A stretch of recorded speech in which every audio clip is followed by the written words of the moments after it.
Muchas gracias por la invitación. Un saludo a todos ustedes. Los niveles de sufrimiento del pueblo afro, del pueblo negro colombiano son altísimos, altísimos. Es una situación que nos debe avergonzar a los colombianos ante el mundo. Yo conozco el Pacífico, conozco la costa atlántica, conozco Cali y es una vergüenza lo que le sucede al pueblo negro en Colombia. Pero el punto también que hay que resaltar es que esto no le sucede simplemente porque sean negros. Es que la situación del pueblo blanco, llamémoslo así, de Colombia, también nos debe avergonzar ante el mundo. Porque si uno tuviera un país donde a los negros les va mal y al resto del país le va bien, entonces uno diría, bueno, pues esto es un asunto relativamente fácil de tratar, pero es que no es así. No es así. Las condiciones de pobreza y de miseria del pueblo blanco de Colombia son espantosas, absolutamente espantosas. Quiero empezar por resaltar eso. Entonces aquí tenemos un problema de modelo económico general, un problema de modelo económico general, porque hemos sido gobernados desde siempre, diría yo, por quienes nunca se han interesado por desarrollar de verdad a Colombia. Mabel, este es un país que a estas alturas de la vida apenas produce unos $6.500 por habitante de riqueza al año, antes de la pandemia, mientras que los países desarrollados, donde podríamos estar si hubiéramos sido gobernados de otra manera, están de $40.000 hacia arriba. Y el gasto público por habitante es lo mismo. El gasto público por habitante de Colombia es 10 veces menos por habitante que el de los norteamericanos. Entonces, si este problema no lo resolvemos, no resolvemos nada. Porque lo primero que tiene que ofrecerle un país a sus habitantes es empleo, trabajo, que no se les ofrece. Tenemos 12 millones de colombianos que queriendo trabajar no pueden trabajar en este momento. 5 millones expulsados al exterior porque no se les da trabajo en Colombia. 60%, todo esto antes de la pandemia, en la informalidad. Ese es el primer drama del pueblo negro de Colombia. Pero repito, no les pasa por negros, les pasa por colombianos. Y este es el gran debate que hay que hacer en este país. Ahora, ¿esto quiere decir que entonces el pueblo negro no sufra por negro? Claro, que también sufre, porque nuestra élite no solo ha gobernado mal, sino que es una élite racista. Racismo heredado desde la corona española, de los tiempos de la esclavitud. Pero no solo es racista, es machista también. Es que cuando uno arranca a mirar la situación de los colombianos y de las colombianas, ¿qué se encuentra? Entonces todo el mundo en la olla, o no todo el mundo, pero una proporción muy grande en la olla. Y la olla se vuelve más grave cuando se trata de mujer, cuando se trata de negro, cuando se trata de indígena, porque aquí nunca se ha hecho absolutamente nada para resolver estos problemas. Entonces, ¿cuál es mi propuesta? Primero, hay que crear más riqueza, más riqueza, más riqueza, más empleo, más empleo, más empleo para todos los colombianos y las colombianas, para todos sin excepción, para que tengamos un Estado más poderoso que sea capaz de respaldar a todo el mundo de la mejor manera. En segundo término, claro, medidas económicas y sociales de discriminación positiva, porque es evidente que las condiciones, por ejemplo, del Pacífico son bastante más malas que las del promedio nacional. Eso hay que trabajarlo también. Medidas de todo tipo de discriminación positiva. Pero además yo voy a hacer en mi gobierno una cosa relativamente fácil de hacer, que ningún gobierno ha hecho. Es que aquí, en cuanto a los avances legales, mujeres y afros e indígenas se han ganado la igualdad ante la ley. Se supone que ante la ley somos iguales, pero no somos iguales. No es verdad. Las condiciones de maltrato, de agresividad, de violencia, de discriminación contra los negros, contra las mujeres, contra los indígenas, incluso contra los niños y los ancianos, son absolutamente repugnantes. Hay que señalarlo con toda claridad. Entonces, en mi gobierno, además de las medidas económicas y sociales de discriminación positiva para este pueblo, también va a haber una gran batalla en el terreno de la cultura. 4 años enteros, 4 años enteros, lo que ustedes quieran, seminarios, conferencias, libros, poesía, canciones, a convencer a las colombianas y a los colombianos que la discriminación y el maltrato contra cualquier sector debe repugnarnos y que no se puede hablar de democracia si no somos capaces de mejorar las condiciones. Y espero que esa política sea tan fuerte que todos los alcaldes de Colombia y todos los gobernadores de Colombia la acojan como suya. Vamos a poner por lo menos en ridículo a los discriminadores, a quienes maltratan a la gente. Y espero que eso lo hagamos también, que el próximo gobierno tenga que mantenerla, para que demos una lucha sin cuartel contra la discriminación y el maltrato de negros, indígenas, mujeres y todos los discriminados. Muchas gracias. Muchas gracias, doctor Robledo. ¿Y sus tres números? Tres. No, ya se me ha olvidado. 5, 7 y 9.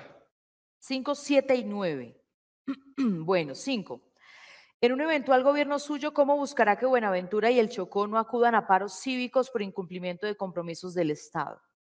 ¿Cuál sería su orientación para el DANE frente a la invisibilidad estadística de la población afrocolombiana? Perdón, no entendí mal. ¿Cuál sería?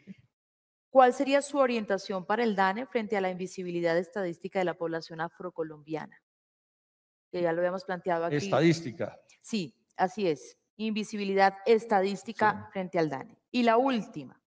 ¿Con cuáles objetivos de ODS, de desarrollo, se compromete a establecer indicadores locales para nivelar a los municipios rezagados, incluidos o en primer lugar los afrocolombianos? Sí, en primer término, en relación con los reclamos de los paros cívicos de Buenaventura y de otros sitios, pues lo primero que hay que hacer es cumplir los compromisos. Hay unos compromisos que están...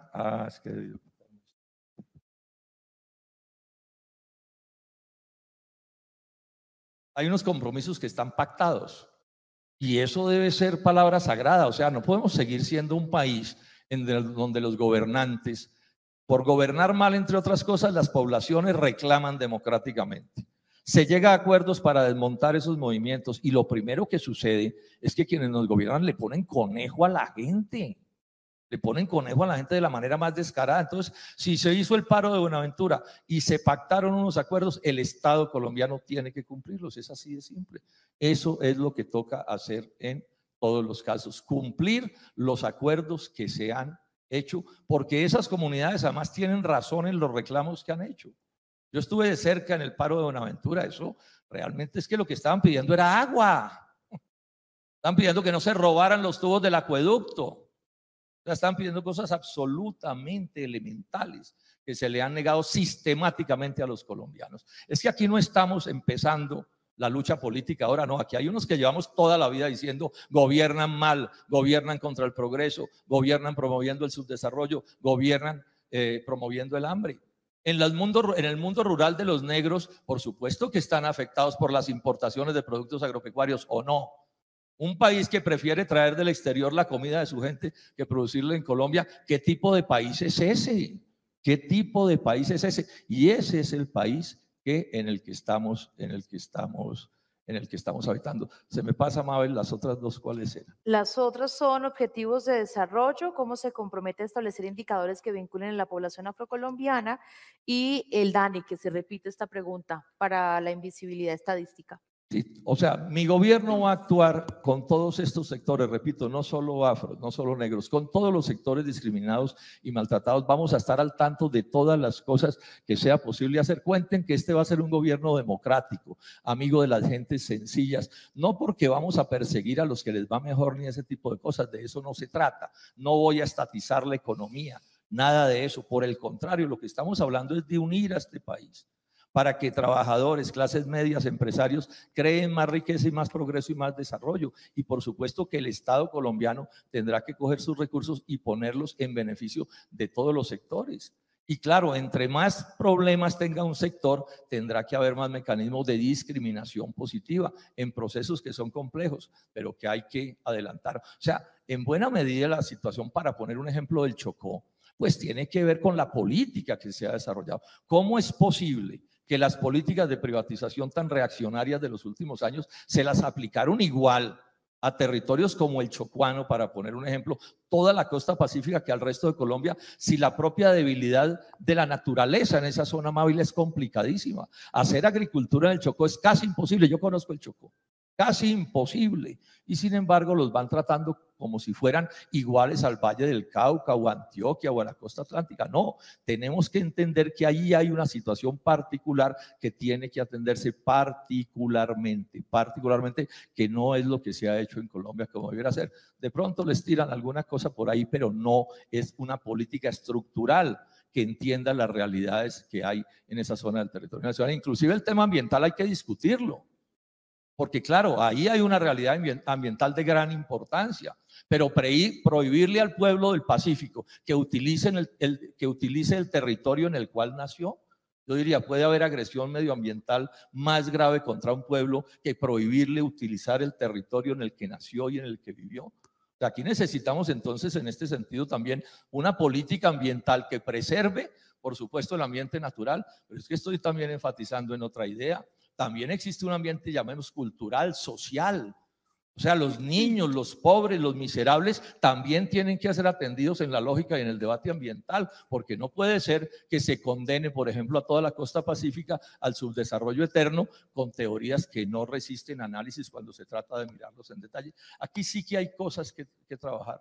Y cuenten con que mi posición es una posición democrática y me uniré con todas las comunidades afroindígenas y todos para encontrar las maneras de darles tratamientos particulares a sus problemas, consensuándolos, acordando. Yo estoy insistiendo, un gran acuerdo nacional organizado a partir de acuerdos parciales que integren las cosas, no una suma, sino una integralidad que tiene que tener como primer fundamento crear empleo y riqueza, crear empleo y riqueza, crear empleo y riqueza.